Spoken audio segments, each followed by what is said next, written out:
नमस्कार बंधुगण जय जगन्नाथ आपण माने समस्ते भलर थे।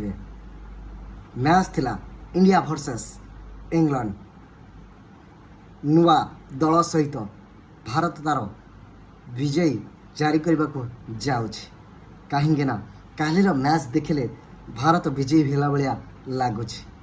आमर ओपनर बैटर केएल राहुल एवं जयसवाल बढ़िया इनिंग्स खेली।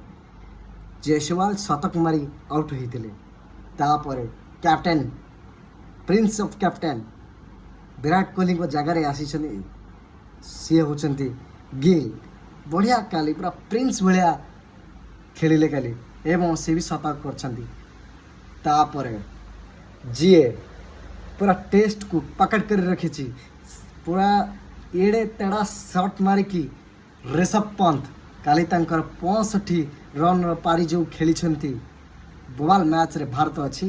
आज मैच आरंभ हो देखा गले भारत तार नुआ टीम सहित इंग्लैंड मैच खेलने को जाइए टेस्ट रे। देखंतु कौन हो मैच। जय जगन्नाथ जय श्री राम राधे राधे।